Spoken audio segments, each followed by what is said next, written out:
Hello,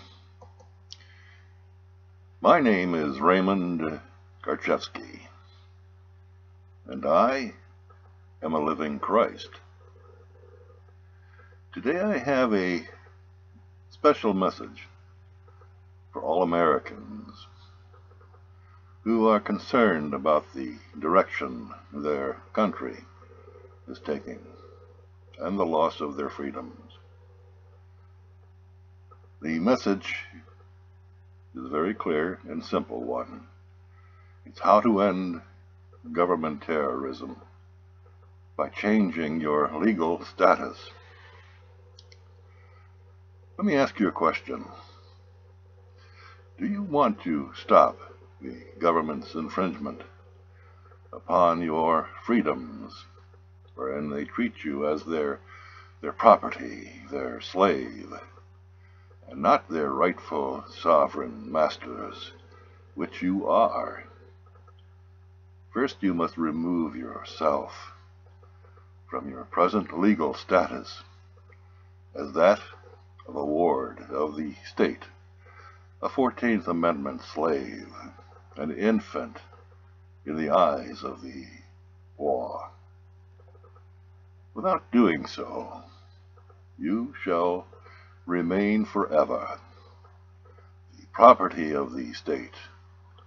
They can do any damn thing they want to do with you. They may steal your property, which is your home, your automobile, your bank accounts.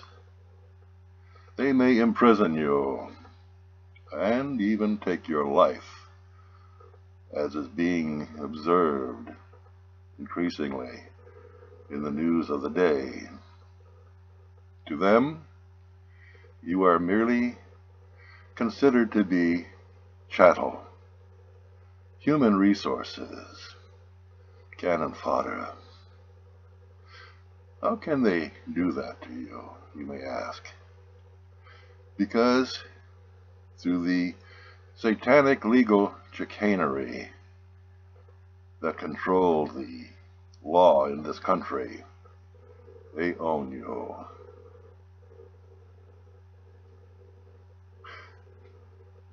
Consider this harsh? You're rightful in doing so. It is harsh indeed, but you will find that you have been hoodwinked. You have been led down the satanic path under the guise of man's law, the law of mammon.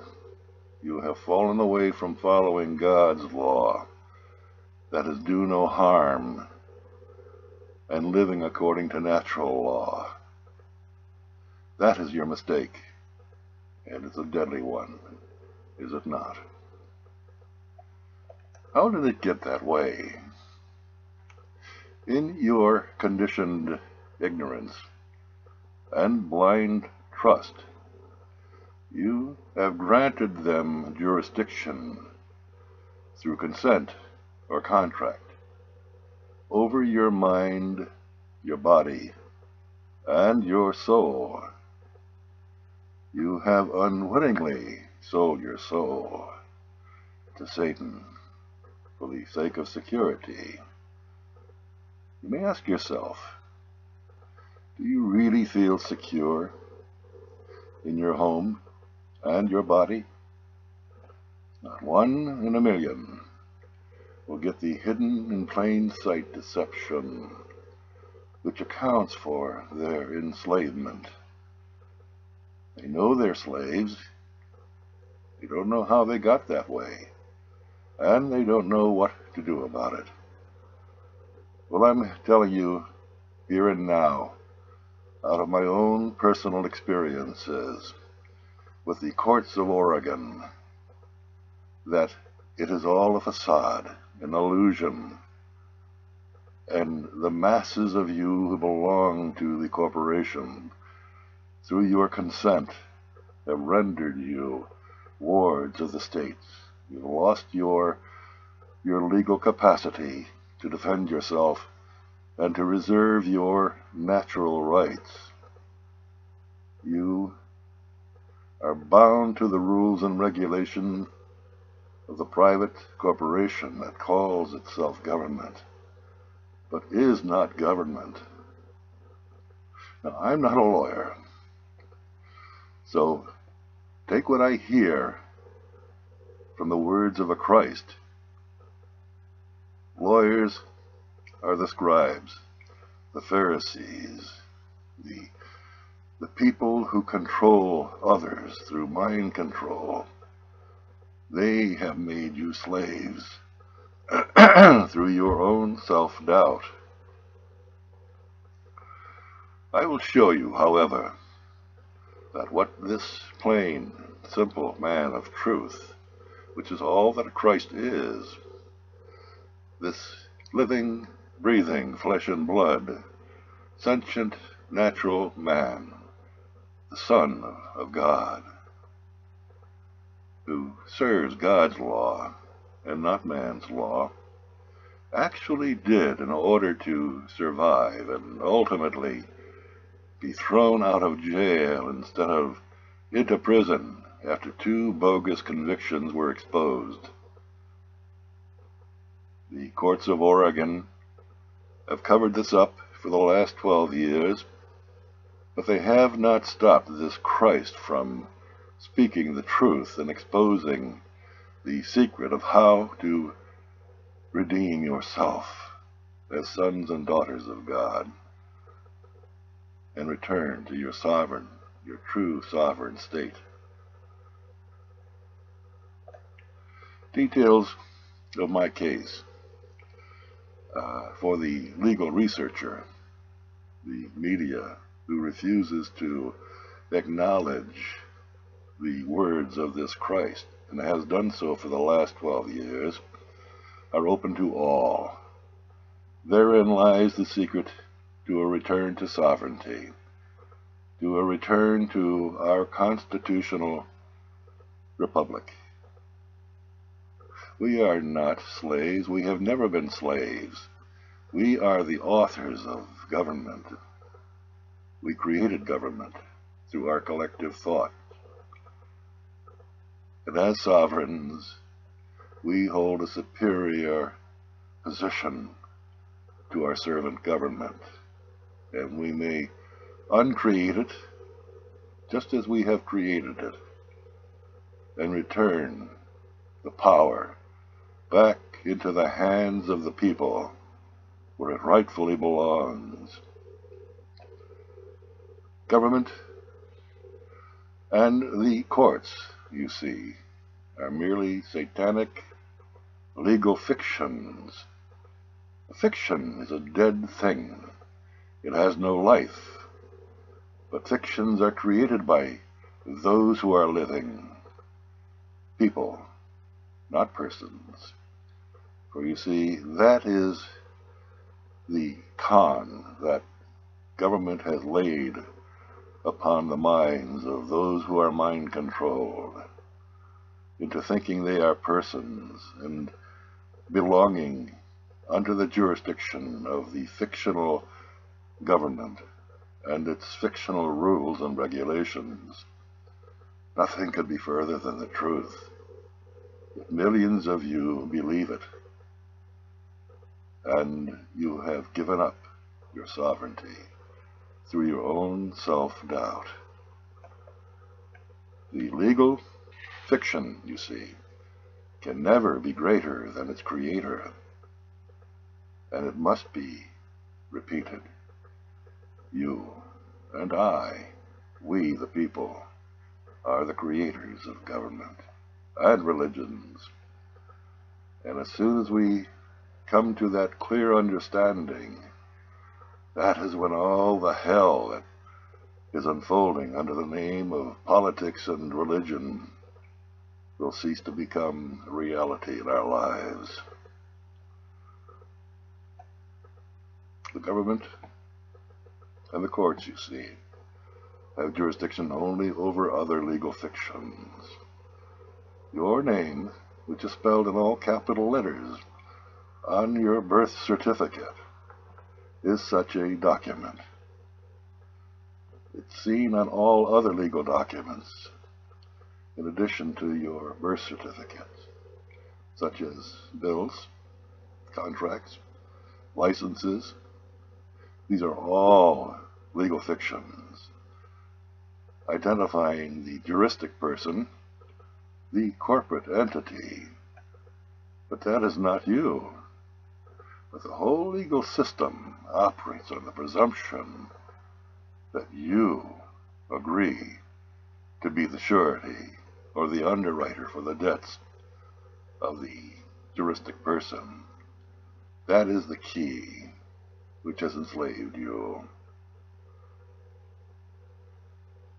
Here are some of the steps that this living Christ, this living, breathing, flesh and blood, sentient, natural man took to liberate himself from the bonds of the slave status of that of a 14th Amendment citizen, and redeem his full legal capacity, thereby returning to my rightful legal status as a creditor, secured party, and holder in due course, one who holds supreme claim over the common law copyright trademark, trade name, the juristic person whose name is spelled in all capital letters.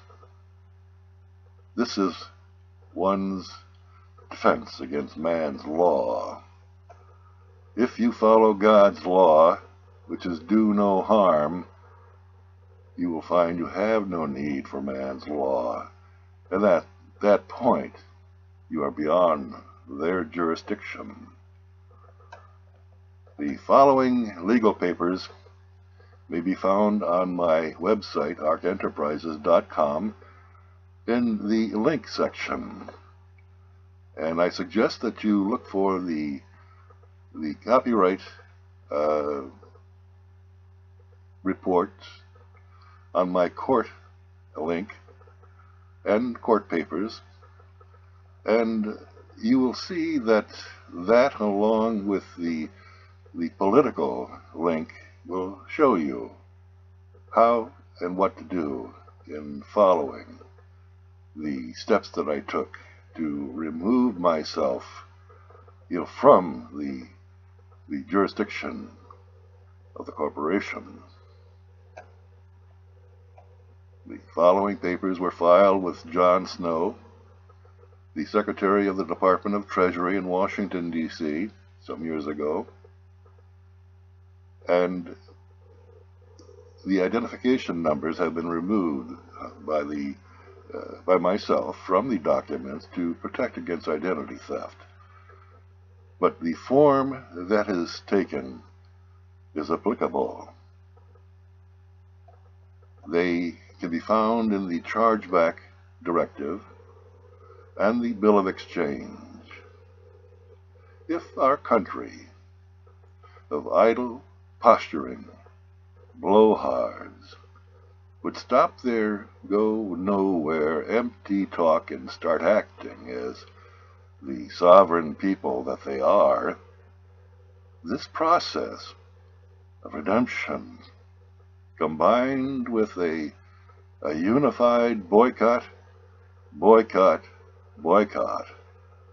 would stop the tyranny of government in its tracks, along with the New World Order, merely another name for a satanic institution that has held sway over ignorant people from the beginning of time. If we are to change our life, we must see that the future is ours only if we see the light and take intelligent action in this very, very dark world. I hope that you will read the other articles that I have open to all, free of charge, no strings attached, because they describe the actions of one who does not merely talk, but does act where his words are his actions. That is the way to remove yourself from the bondage of enslavement to a new world order system of satanic thought. If it is too much work for you, and you feel it isn't profitable for you, then remain as you are. It makes no difference to me whatsoever. I write and I speak to only those who have the eyes to see and the ears to hear. To the satanic-ruled living dead, you have already sealed your fate, so you are of no concern to me whatsoever. Thank you for your time.